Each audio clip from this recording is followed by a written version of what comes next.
is a sad trend of children reading less and less. Now, if you look at certain statistics, it looks like children are actually reading more.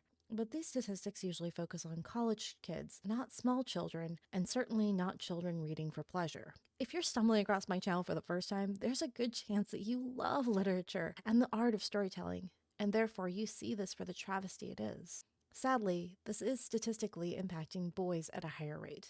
And yes, we can argue about the causes with video games and movies and television, but simply put, I think it's important to make sure we're inviting boys back into literature. And apparently, I'm not alone. While researching my upcoming video essay on the strong female character, which I'm sure won't be controversial at all and the comments will be completely logical, Keep telling yourself that, darling. I stumbled into this topic and a writer focused on bringing literature back to boys. But I think I'll let him explain his thoughts for himself. Without further ado, here's my interview with Jeff Putnam. I mean, I'm sure I won't get any gnarly comments about being sexist or anything, bringing up a video about literature for boys. But this is kind of how I found you. As I was researching the strong female character, bumped into this whole rabbit hole of literature for men and boys, and found your interview with the nonsense-free editor. So it sounds like you're pretty passionate about this topic. I mean, I do it for a living, so I have to be. Yeah, one would hope so. And I mean, we're obviously talking in very general statements with boys and girls tending to process information differently. And we could all, as I talk about why, but that doesn't mean we ignore the facts that we want everyone to be reading, right? I mean, yeah, we already have a big illiteracy problem in society as it is. So the more people who can read, the better. Yeah, no effing kidding. And this is definitely something I've noticed too. Like, I know you've got boys. I have one. And I have definitely noticed if I go into like Barnes and Noble or whatever, I'm not finding a lot of new boys literature. Or if I do, it just doesn't have the same adventure-y feel to it. Is that kind of what got you started on this? No, it's funny. What got me started writing, period, was I think it was like a book report on Ernest Hemingway when I was in high school. And I went to the public library. I'm showing my age here.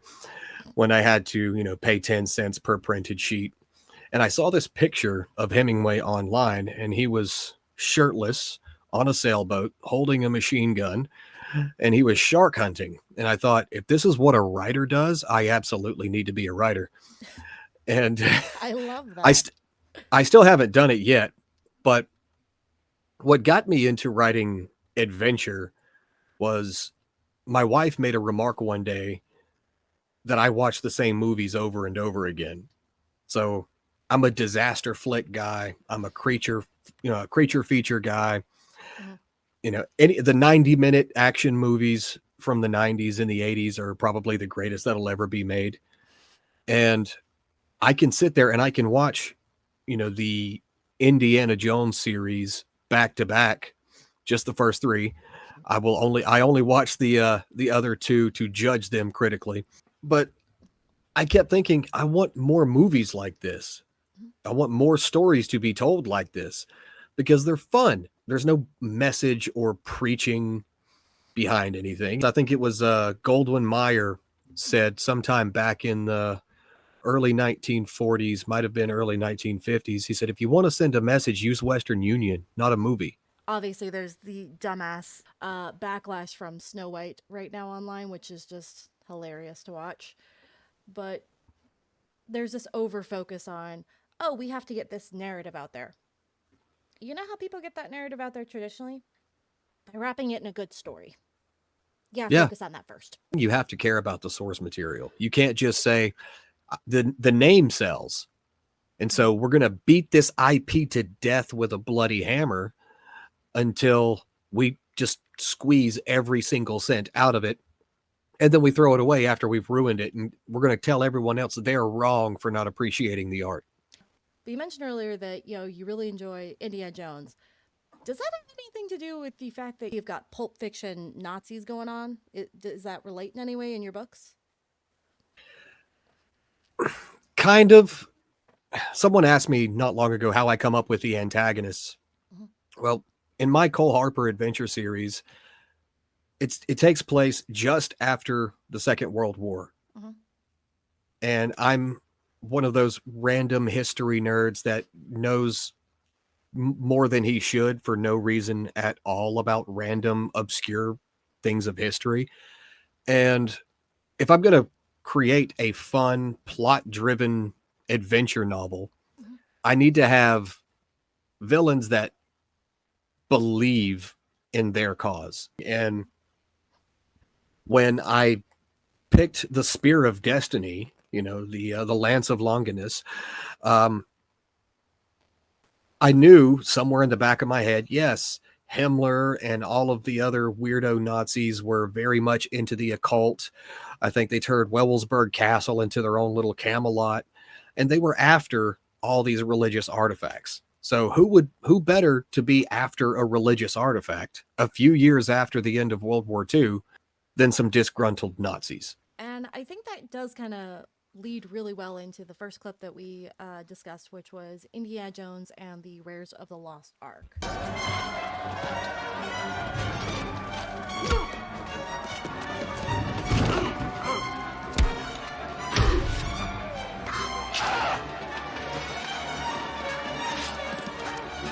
The key to indie style action Mhm. is that you have to feel the hits.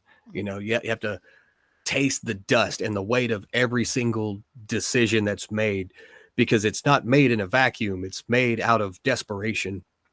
It's messy, it's kinetic, and it's rooted in his character. You know, he's a man who bleeds and he just gets lucky, you know. So if I was writing it in a book, I would definitely talk about the grit of the sand and the heat, the sweat, and he still moved out of, I ain't got time for this kind of thing. For writing that kind of action, you want to keep sentences short, rhythmic, and you want to use very tactile detail. So again, dust, sweat, weight, recoil. Let's say Indy is having a fight in the middle of some archaeologic, site. He ducked just in time. The pickaxe slammed into the stone behind him with a crack that echoed through the cave. Dust filled his lungs. Grit stung his eyes. And still he moved shoulder first into the darkness. You want to have it punchy, short, quick. And so you're going to want to write these scenes in the same way that you would be living it. You're not when you walk down the street in your hometown, you don't narrate everything that's going on. Right. I stepped over the crack, stumbled, hit by a car, dog ran out in front of me. It's very short and quick. It's not the kind of thing that you would want to do if it was a literary publication. Kind of what I'm hearing is you want to focus on the experience and how that's driving the character's actions. So, you're mentioning the dirt, the grit. These are obviously going to impact how you're handling things. So, like, you might slide on the dirt. If the dirt might get in your face or whatever, that's going to impact what you're doing here and now and keep you in the moment. But then on top of that, like you said, you have to be real about what your character can and can't accomplish, kind of to avoid that Mary Sue thing we were talking about earlier.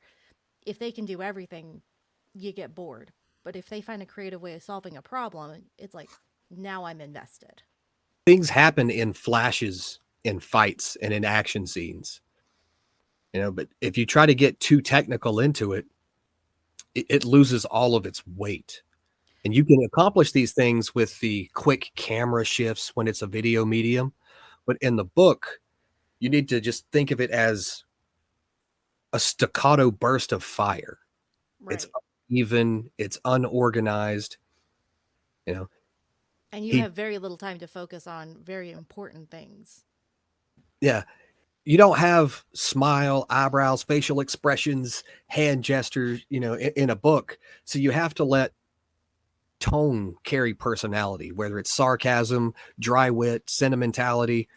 And there's a rhythm and a pacing that has to match the situation as well as it matches the personality of the character. The scene that we just saw with Indiana Jones, that matches his character. He got beat up. He's running ragged. He's tired. He's not a superhero. I ain't got time for this. Bang. He's trying to get to the guys who have Mary and Ravenwood. Right. And I think that actually impacts the scene that much more, the fact that he does fight that hard only to lose. I mean, obviously, we find out later she's fine, but he does not know that. So he just went through all of that and she's still gone. And I love that little moment there where he's actually experiencing that emotion, but he's in the emotion. He's not getting all wax and poetic about it. Yeah, and that's the great thing about good stories is they let the protagonist lose. And even if he wins, he's still lost. You know, we're talking about having emotional weight and sacrifice, and I think that leads so well into Captain America Winter Soldier.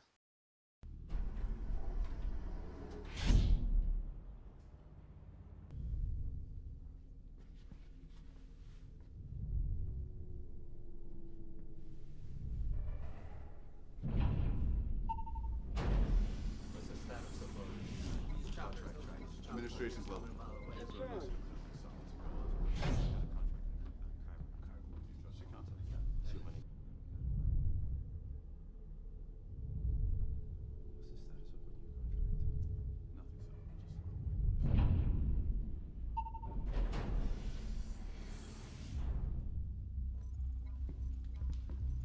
Records. Confirmed.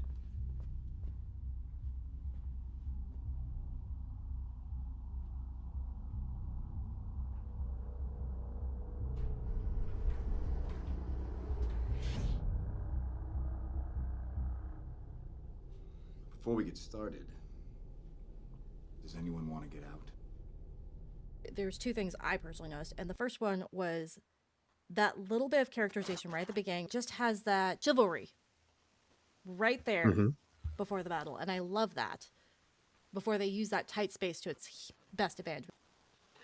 Yeah, see what makes Steve Rogers such a compelling character, it's not that he wins, it's that he refuses to change who he is in order to win. And all the best moments are when the world is presenting him with these circumstances that should compel him to bend, and he just won't do it. If you were going to write that into a book, you know, they told him to stand down, let it go, that the price was too high and the threat was too large. And Steve looked down at the shield, dented, scuffed, still holding the line, and then back at them. And he simply replied, then I guess I'll have to pay it. He doesn't cave when it's easy to cave. He doesn't cave when it would give up his moral ground. He changes his mind for valid reasons and character growth. Yeah, it's not just a plot hole or plot armor that allows him to, well, now it's conveniently a good spot for me to say, you know what? I'm not going to save that guy. Yeah. And we talked earlier about sacrifice, and that is something he is sacrificing by taking this fight. He's sacrificing his career. He's sacrificing a huge safety net. And to some extent, he's putting the risk of being, again, that hero, that symbol that he has fought so hard to be in the prior movie. Like we watched the last movie, that's everything he fought for, was to be a hero. And now he has to put that on the line to do the right thing instead and realize what a hero really is. So, I mean, we've talked about conflict mostly in the physical sense in these first two clips, but I want to kind of shake things up and talk about conflict that isn't necessarily physical with Treasure Planet.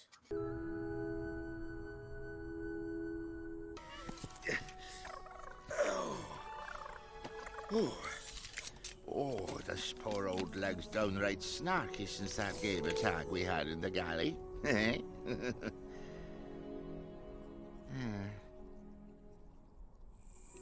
Whatever you heard back there, at least the part concerning you, I didn't mean a word of it. That bloodthirsty lot had thought I'd gone soft. They'd have gutted us both. Now listen to me. If we play our cards right, we can both walk away from this rich as kings. Yeah? You get me that map and an even portion of the treasure is yours.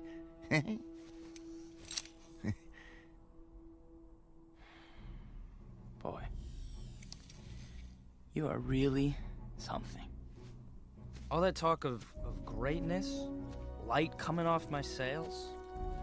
What a joke. See here, Jimbo. I mean, at least you taught me one thing, stick to it, right?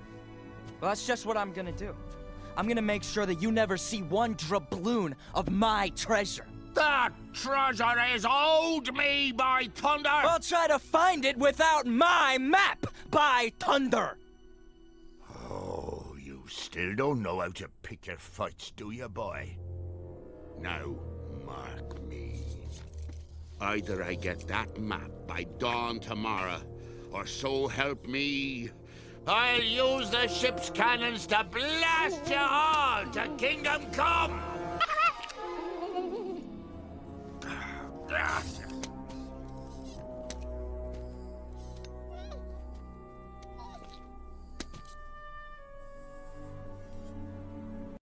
The movie kind of stands as this blueprint for emotional adventure. You know, it's thrilling, but it makes you cry in space because it's about boys learning who they are by being tested, not coddled. Right. You know, it's somewhere ahead. There's something more. It's not gold. It's not glory. It's just a chance to become who you're meant to be. You know, we talked earlier about if you're gonna, reinvent source material, you have to love it. I feel like this does amplify the original Treasure Planet because I have read it.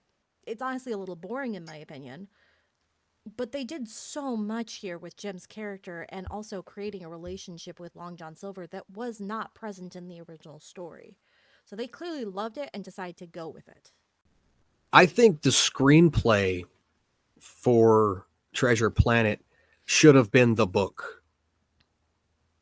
because it allowed these quiet beats between action where emotion could really land, which is you didn't get that so much in the book. It was what made it boring. And I think it could have been written better if they leaned more into the visual metaphor, maps as the identity or stars as hopes, Right. and the character growth should be felt through risk and loss as it's seen, not through a lecture as it's been told. Original didn't really have those character beats and those character emotions. And this scene just didn't even really exist from my memory of the book. Whereas here you have, again, Jim having to, talked about earlier, make that sacrifice.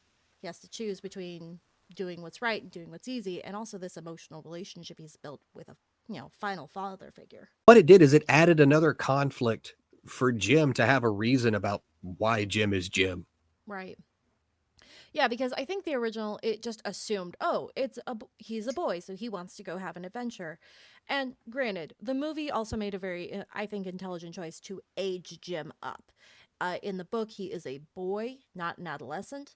And in the movie, he is very clearly a teenager, potentially reaching adulthood soon. And that, I think, gave him more emotional complexity to work with. But the other thing I really noticed here is, like I said, he now has more invested in this than, oh, I could make my name for myself.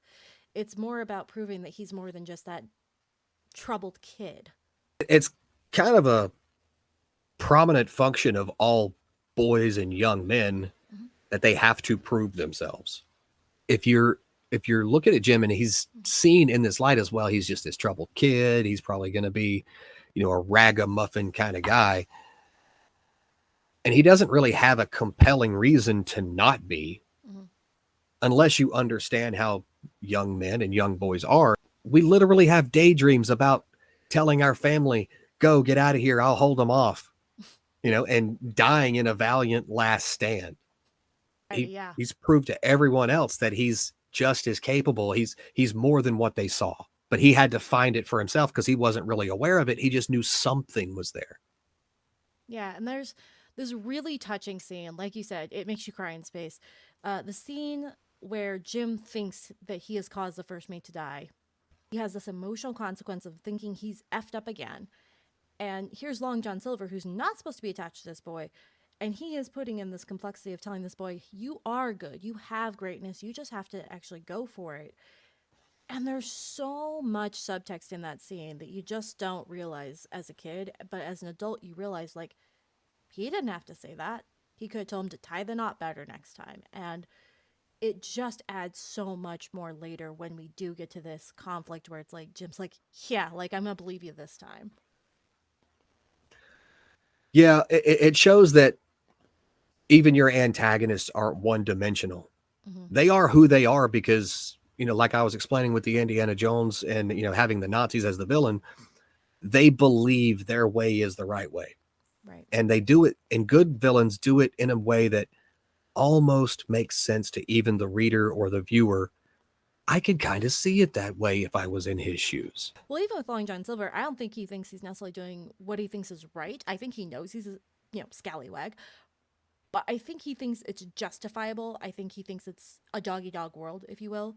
He's like, no, this benefits me. And there are those people in this world, they're just selfish. And that's not to say that they don't have good qualities. And I think that that's what they did a great job of illustrating with Long John Silver's. He's not one dimensional. He does do the right thing on occasion. Like at the end of the movie, spoiler alert, sacrificing the treasure to save Jim. He didn't have to do that. He has a heart in him. It's just he's not going to choose to do the right thing as often. It's like a very powerful balance between realism and inner transformation that is constantly ongoing in every villain, as the same as it does every protagonist. Because go back to Steve Rogers, he's this close to being a bad guy. That is what defines us, right? Is where am I willing to put my line? Where's the sand? And it works because it adds a loss for every win. All right. So normally I ask what advice you would give new writers, but you have a YouTube channel for that. So I'm gonna let I do. Yeah. So I'm gonna let that do its joy and make sure I link that at the end for you. In your case, I just want to ask, why is it important? Because everyone's going to bring it up. I know it's going to happen in the comments. People are going to be like, well, boys don't read as much as girls because video games or whatever excuse they're going to come up with. But why is it as important that boys read just as much as girls?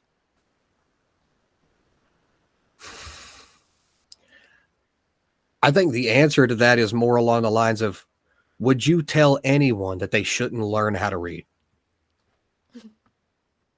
I mean, seriously, would you tell anyone that, well, you don't really need to know how to read?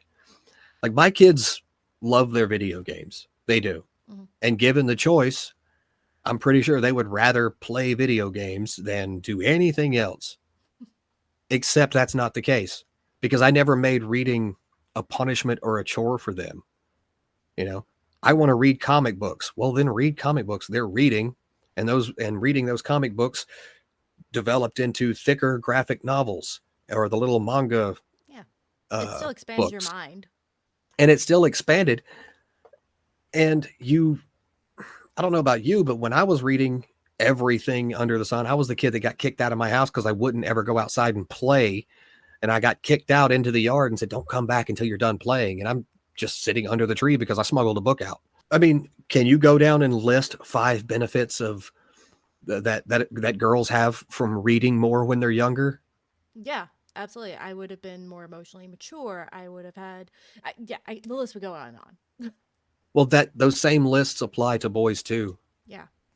And that's the thing is, every time I've stumbled on one of these videos, the one where I found out about you, the one from Bald Book Geek, and a few others, every single one of them was like, well, why are you bringing this up? Why is it so important for boys? It's like, because it's just as important for boys as it is for girls. So. Yeah. I mean, stories are how our species has passed down knowledge over a millennia. Everything comes down with a story. The oral tradition of our histories gets passed down in story form. Thank you so much for coming on today. Where can people find you and your adventurous books? Well, you can find me on Twitter /X at the Jeff Putnam, all one word. Mm-hmm. The Adventure Writer is the name of my YouTube channel. You can find me there, and you can find all of my books at jputnambooks.com. I'm not sure how you felt clicking into this video. Maybe you thought this was going to be one of those annoying right-wing things, claiming that everything's going to women and it's at men's expense. But that wasn't the point myself or Jeff Putnam were making. We simply want boys to read more. And in the end, we want kids to read more. We want them to think critically and learn to empathize. Thank you so much again to Jeff Putnam for his time today. I really appreciate his insight on this matter. Please make sure you are subscribing to his YouTube channel, and please check out his original interview with the No Nonsense editor. I will be linking both at the end of this video. And don't forget, if you enjoy these interviews and video essays, please make sure that you're liking, commenting, subscribing, and most importantly, sharing. At the time I'm filming this, I am just barely creeping up on 100 subscribers, so everything you do makes such a huge difference. And if you want to support my work more directly, you can check out the first 4 chapters of Blood Herring here on YouTube completely free. This supports not only me, but also my audiobook narrators, Dallin and Kennedy Bradford. Thank you so much, and happy writing.